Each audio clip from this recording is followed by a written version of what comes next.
मनुष्य जन्म अनमोल रे, मिट्टी में मत खोल रे। अब जो मिला है फिर न मिलेगा, कभी नहीं कभी नहीं कभी नहीं रे। अब जो मिला है फिर न मिलेगा, कभी नहीं कभी नहीं कभी नहीं रे। अब जो मिला है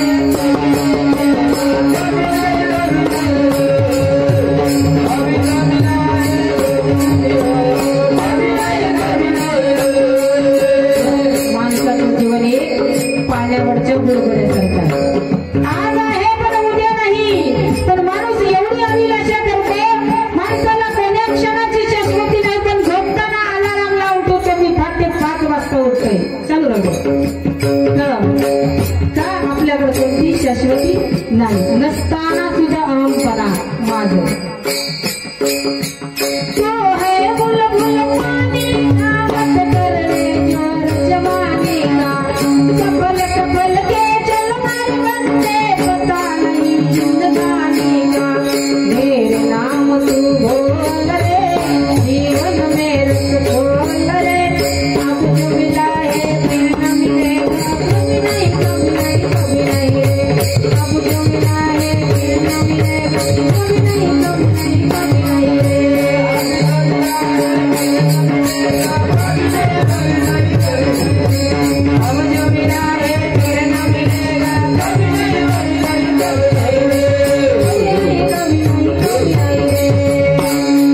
जन्माला आल्यानंतर प्रत्येकाच्याच वाट्याला सुख नसते बघा। नको ते वाटा आपल्याला प्राप्त होतात। कोण्या वाट्यानं कोणी धनुष्य देतं तर कोण्या वाट्यानं कोणी बाण मारतं, कोण्या वाट्यानं कोणी गोड देतं तर कोण्या वाट्यानं आसार देतं। मग कोणत्याची निवड करायचं आहे तुमच्यावर अवलंबून आहे। भक्ती आणि ज्ञान आणि वैराग्य त्रिवेणी संगमामध्ये तुम्ही जर डुबलात तर सार आणि आसार याची निवड करता येते।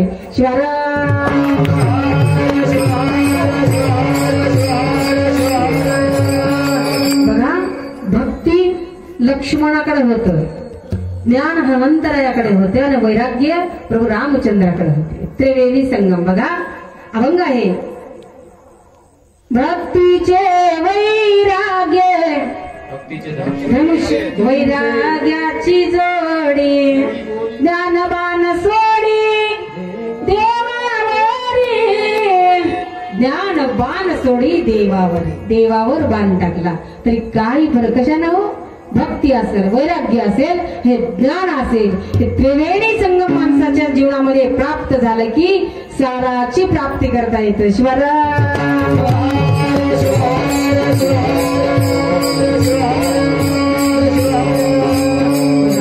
हनुमंतरायाने किती परोपकार केला हो।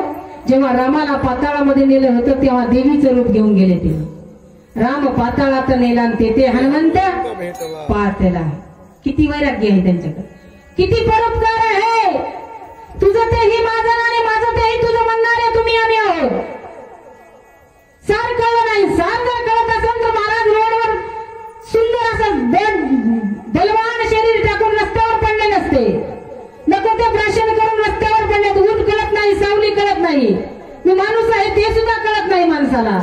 नको ते प्राशन करून आपला देह उद्ध्वस्त केलाय, कळाला नाही, मिळाला पण कळाला नाही। कळावं माणसाला आणि कळून घेण्यासाठीच हा समारोप आहे। 12व्या शतकामध्ये महात्मा बसवेश्वरांनी अनुभव मंडप केला, मानवाला मानवाचं जीवन कळावं। संत शिरोमणी मनमथ स्वामीने 16व्या शतकामध्ये उपदेश केला की मानवाला मानवाचं जीवन कळावं। या 21व्या शतकामध्ये रात्र संतांनी अट्टहास केला, वयाचे 104 वर्ष जीवन समर्पित केलं। मानवाला मानवता कळावी, दुसरी काही अपेक्षा नाही तुमच्याकडे। तुम्ही मानव आहात, मानवासारखं वागा म्हणून एवढाच उपदेश केला। मानवानं माणूस केला जागा रे, आता तरी माणसासारखं वागा रे। का कोरोना येऊन गेलाय, आता तरी माणसासारखं वागा, पशुसारखं वागू नका। पण नाही, जीवन एक आपला अनमोल रत्न आहे। मनुष्य जन्म अनमोल रे, मिट्टी में मत खोल रे। अब जो मिला है फिर न मिलेगा, कभी नहीं कभी नहीं कभी नहीं रे। अब जो मिला है फिर न मिलेगा, कभी नहीं कभी नहीं कभी नहीं रे। अब जो मिला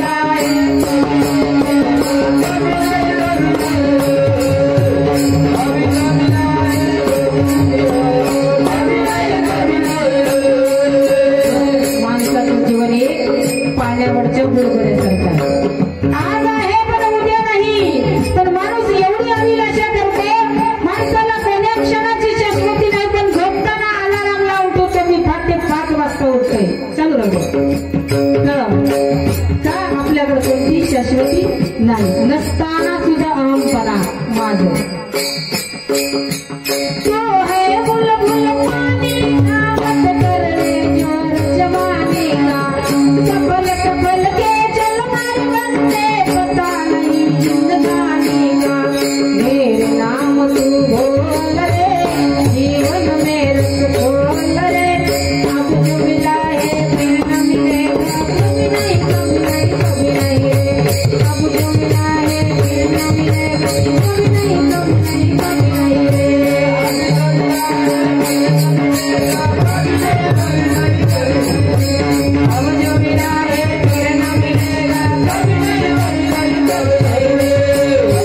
कभी नहीं जन्म नाही म्हणून हातानं टाळी वाजवा मुखानं नामस्मरण करा कानानं कथा कीर्तन ऐका नको त्याचं निंदा करू नका वाणीनं नको ते ऐकू नका का नाही शोधिले सारा सारण मग कैसा परोपकार एवढं जरी कळत नसेल जन्माला आल्यानंतर एकदा तरी आमच्या गडग्याकाच्या आप्पानं शिवपाठामध्ये दर शिवपाठामध्ये म्हणायचं आमच्या मावशीला माहित असेल शिवहार शिवहार म्हटलं पाहिजे दररोज शिवपाठ केला पाहिजे वाजवा काही शिवहार शिवहार म्हटलं पाहिजे शिवपाठ केला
पाहिजे शिवहार म्हटलं पाहिजे दररोज शिवपाठ केला पाहिजे एवढं जर सांगून जर तुम्ही ऐकला नाही तर अभंगाच्या 3ऱ्या चरणामध्ये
घडले नाही तीर्थाटना आणि वार नावरे मान जन्माला आलाय सार घडलं नाही आसार घडलं नाही परोपकार भावना जागृत झाली नाही कधी पायानं तीर्थयात्रा केलं नाही नको ते काम करून आपला देह गमावलाय बघा कर्माचा सिद्धांत आहे, भोगल्याशिवाय पुढे जाता येत नाही. भस्मासुराला मिळालं होतं पण कळालं नाही. फक्त त्याने एक काम केलंय, प्रेताचं भस्म धारण भगवान शंकराला केले. भोले बाबा पावल्यानंतर त्याच्या दृष्टीवर भ्रांती आली महाराज. असेही समाजामध्ये लोक आहेत. देते देव देते, फक्त देऊन पाहते. त्याला कसं टिकवावं हे माणसाला कळलं पाहिजे. अहंकारानं नष्ट झाला नाही, विषयाच्या अधीन गेला. म्हणायला लागला ज्यानं दिले त्याला संपवायचा प्रयत्न केला. उपकार कधी विसरू नका. एखाद्या माणसाला जर उपकार करत असेल तर त्याची परतफेड अपकारातून करायची नाही. हा, देवाला वेळ आली भगवान शंकराला, तुम्हाला काय वेळ आहे? भस्मासुराला दिलं होतं वरदान. भस्मासुराने फक्त भस्म समर्पण केलं तर वरदान दिलं. भस्मासुराने वर मागितलं की मी जिथं हात ठेवलं तिथं भस्म झालं पाहिजे, हे वरदान मागितलं. मग आता त्या भस्मासुराने विचार कोणाचा केला अगोदर? आता म्हणे ज्यानं दिलं त्यालाच संपवा, म्हणजे त्याचीच पत्नी मला मिळणार, अभिलाषा केली महाराज. विषयाच्या अधीन गेला. म्हणून कर्म करत असताना चांगले कर्म करा. नको ते कर्म केला तर भोगल्याशिवाय पर्याय नाही. वा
करी प्राणी कर्म बळीवंत. बळीवंत म्हणजे कर्म भाग्यवंत आहे. कर्मासारखं दुसरं कोणतंही साधन प्रामाणिक नाही महाराज. तुम्ही कोणतेही कर्म करा हो, त्याचं निश्चित फळ देते. पवित्र कर्म करा तरी फळ देते, अपवित्र करा तरी फळ देते. किती प्रामाणिक कर्म आहे. म्हणून तिथे बसवलिंग म्हणतात, काय करी प्राणी कर्म बळीवंत, केले ते राहत पुढे उभा. मग आता किती चिंता करा, रात्रभर चिंता केली जरी पारण तरी ते होणार चुके ना. कोणाच्या बापाला चुकणार नाही. पण कर्म वाईट करू नये. तुम्हाला सगळं माहित आहे, रामायणामध्ये कैकेयीनं कर्म केलं होतं. राजगादीवर आपलाच मुलगा बसावा म्हणून अभिलाषा केली. अशी वेळ आली एका दिवशी की स्वतःचा मुलगाच कैकेयी म्हणायला लागला. का वेळ आली आपल्यावर तर तिचे वर्ग चुकले, नको त्याची अभिलाषा केली आणि म्हणायला लागली. एक दिवस असा त्रास झाला की भरता मला आता जगायचं नाही, मरायचंय. तर स्वतःचा मुलगा आई म्हणला नाही, कैकेयी आता पळून जाता कामा नये, भोगून संपवावं लागेल, कारण तुमचे कर्म तुमचे पाठलाग करतील. इथले कर्म संपवान पुढे पळावं, भोगल्याशिवाय पर्याय नाही. म्हणून याला कर्म बळीवंत म्हणतात.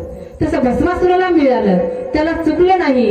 भगवान शंकराच्याच डोक्यावर हात ठेवायला सुरुवात केला. तिथं विष्णूनं अवतार धारण केला मोहिनीचा. आता काय म्हणावे, जगाचा मालक एवढा भोळा असेल मला माहिती नव्हतं. स्वतःची पत्नी हे करण्यासाठी तत्पर आहे, एवढं बोलत आहे. आता काहीतरी आपणच ठरवावं म्हणलं. विष्णूनं मोहिनीचं रूप घेतलं आणि भस्मासुराच्या पुढे नृत्य करायला लागला. बघा, माणूस स्त्रीला पाहून कितीही विद्वान असेल तो जाग्यावर थंडगार पडतो. भस्मासुराचे विचार बदलले, विषयाच्या अधीन झाला आणि त्या स्त्रीकडे तुकलुक पाहू लागला. मग स्त्रीने त्या मन त्याचं भगवान शंकरापासून दूर गेलं आणि हिच्याच नादी लागला. म्हणायला लागला, तू माझ्याशी लग्न करायला तयार आहेस का? तिला म्हणले, ठीक आहे, पण माझी एक आट आहे म्हणे. तुझ्याशी मी लग्न करेन, पण माझी एक आट आहे, मी जसं नृत्य करेन तसं तुला करावं लागेल. झालं सुरुवात.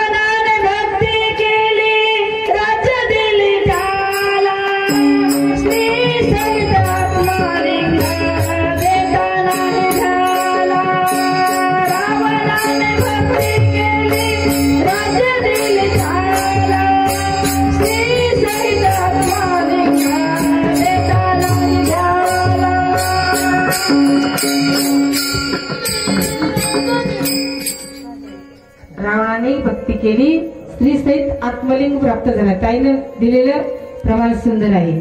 पण मला विष्णूने मोहिनीचा अवतार घेतला ना, भस्मासुरानं सांगितलं की तू जसं नृत्य करशील मी तसं नृत्य करायला तयार आहे. मोहिनीने ठरवलं, ठीक आहे ना, आठ मान्य आहे का? ठीक आहे, आठ मान्य आहे. नृत्य करायला सुरू करायला लागले. माई कमरावर हात ठेवला की तोही कमरावर हात ठेवायचा, खांद्यावर हात ठेवला की तोही खांद्यावर हात ठेवायचा. असं थोडं करत करत नृत्य त्यांनी काही केलं. मोहिनीने स्वतःच्या डोक्यावर हात ठेवली. डोक्यावर हात ठेवली की यानं तिच्या अधीन झाला. तिनं मला प्रसन्न होते, तिला मला मिळवायचं आहे म्हणून तिनं जिथं हात ठेवले तिथं स्वतःहून डोक्यावर हात ठेवला. तेव्हा भगवान शंकर खदा खदा हसायला लागले आणि पार्वतीला सांगितलं, अगं पार्वती, मी भस्मासुराप्रती भस्मासुराला सुद्धा मी दिलं होतं, पण त्यानं मला फस्त करण्याचा प्रयत्न केला. अगं पार्वती, हे विचार मला असा वाटला, मी मरू की त्याला मारू, असा मी विचार करीत बसलो होतो. तो स्वगुणीच भस्म झाला, स्वतःच भस्म झाला. पण इतराला तुम्ही भस्म करण्याचा प्रयत्न करत असाल तर स्वतः एक ना एक दिवस तेच आपल्यावर येणार. म्हणून कर्म बळीवंत आहे, केलं ते राहत पुढे उभा. का जन्माला आलात नाही घडले तीर्थाटन अनिवार्य नोन. या देहाचं सोहित करायचं असेल, या मनाला आहित करायचं असेल तर एकच काम करावं लागतं, फक्त आणि फक्त नामस्मरण. शिवर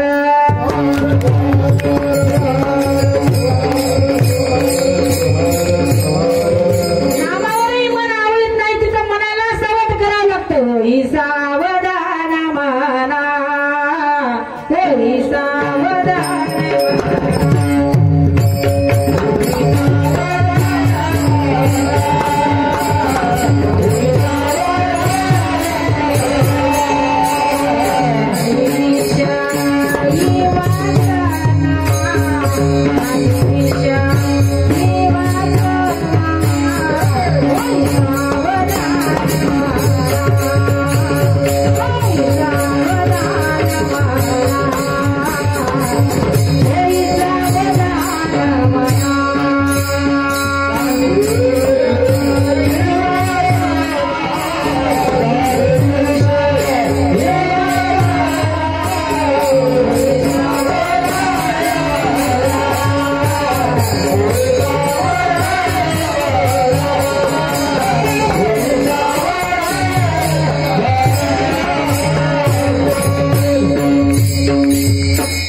मन बाष्कळ आहे, तसं भस्मासुराचं मन बाष्कळ होतं म्हणून स्वतः भस्म झाला. तसं आपल्यावरही वेळ आहे. म्हणून मनाला सावधान करा. सांडी विषयी वासना, विषयाच्या अलिप्त राहून जर कर्म केला ते ईश्वरापर्यंत पोहोचवतं का? आपल्याकडे वेळ कमी आहे, आयुष्याची मर्यादा कमी आहे. ज्या वयामध्ये आपल्याला जी साधना प्राप्त करता येते त्यावेळेस आपल्याला विषयाच्या अधीन जातो, याचा विवेक होतो. आपल्याला ते कर्म साध्य होत नाही. कारण एखाद्या रस्त्यावर चालत असताना खूप मोठा दगड आहे, इच्छा आहे दगड उचलण्याची, पण ती कंबर वाकू देत नाही. कर्म करण्याची इच्छा आहे पण कंबर वाकू देत नाही. खूपच पदयात्रा करावं लागतं पण गुडघे चालू देत नाही. पण जोपर्यंत आपली इंद्रिय आपल्या स्वाधीन आहेत तोपर्यंत साध्य साधून घ्यावं. ईश्वर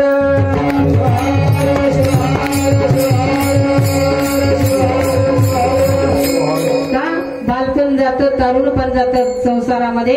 वयाचे 35 वर्ष प्रपंचामध्ये जातात. 40 आली की डोळे जात सगळे आपले राहणार. 50 आले की 60 होतात. 60ची बुद्धी नाटी होते, तिथं काय कळत नाही. 70 संपले की 80 मध्ये प्रवास करतो, तिथं सगळे अपयशी होतात. नातू म्हणते ते अभाव तुम्ही बाजूला सरका, बायको म्हणते तुम्ही समोर येऊ नका, नातू म्हणते तुम्ही समोर येऊ नका, लोक म्हणते तुम्ही शब्द टाकू नका. तिथं आपल्याला मान मिळणार.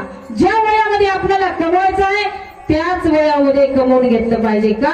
आपले इंद्रिय आपल्या स्वाधीन राहू शकत नाही आणि इंद्रिय आपल्या हाती आहात तोपर्यंत आपण त्याचा शोध घेऊ शकत नाही.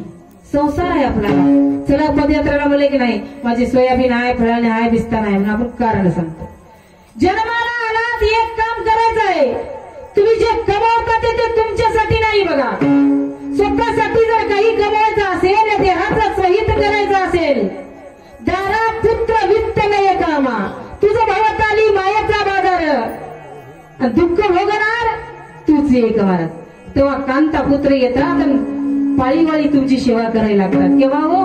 घाटात पडलं तेव्हा. मग मला म्हणायचं आहे, माणूस जीवन जगत असताना माणसाच्या कर्माकडे पाहून जेव्हा घाटात पाहून झडतो ना त्याच्या तेव्हा पाहावं त्याला तेव्हा वाटतं मी आयुष्यभर खूप काही केलेलं देवाला गेलो नाही, तीर्थयात्रा केली नाही, कधी दान धर्म दिलं नाही, कधी कुणाला या वाणीनं चांगलं म्हणलं नाही, कधी कानाला कथा कीर्तन ऐकलं नाही, तेव्हा कबूल होतो स्वतःला. पण मला म्हणायचं आहे वृद्ध अवस्थामध्ये कबूल होता, तीच अवस्था जर तारुण्य वयामध्ये आले तर महाराज तुमचं जीवन सफल झाल्याशिवाय राहत नाही.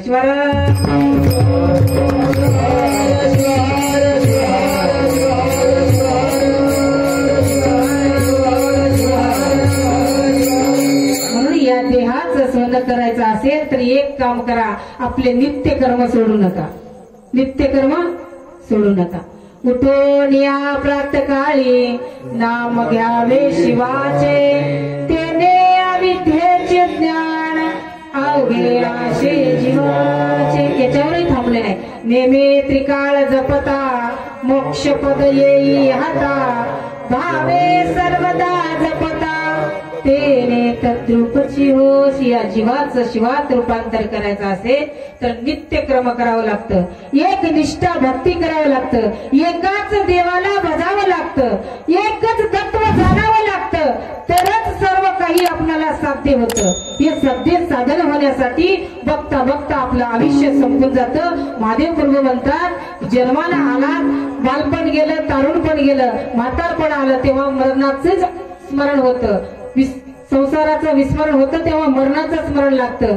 कधी मरू कधी देहाते विसरू, आता माझं येणारं वर्ण हेच गोपनी त्याच्या मनाला लागते. देव बाजूला जातो, प्रपंच बाजूला जातो, मोह माया बाजूला जाते, आता माझं काही नाही म्हणतो. कधी म्हातारपणामध्ये. तेच महादेव प्रभू अनुभवले आणि अभंगाचे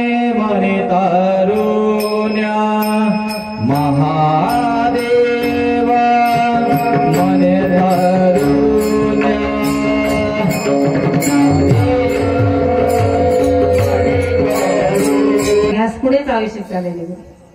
कमी बारीक कळालं नाही. सार गोड लागत नाही कानाला, आपल्या झोप येते. आणि 4 चौघी जणी बसल्या माय फळण्याची बाई कोमट आई मध्ये तिने दुसऱ्याचा अर्थ करते, मोठ्याचा काय कुठे जातात माय म्हणते.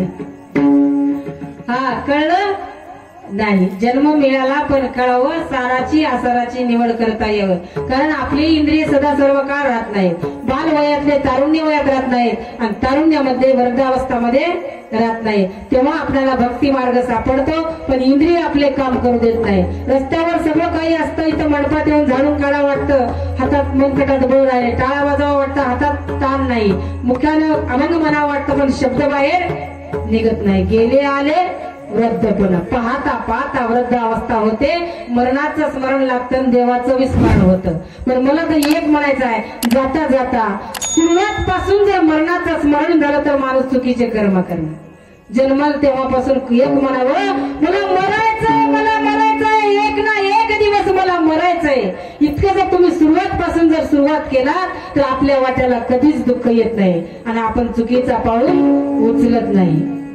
पण तसं नाही, म्हातारपणामध्ये मरणाचं स्मरण होते आणि बालावस्थामधून तारुण्य अवस्थामध्ये विवेक होतो, विषयाच्या अधीन जातो, नको ते खातो, नको ते पितो, नको ते करून आपला देह उद्ध्वस्त करतो.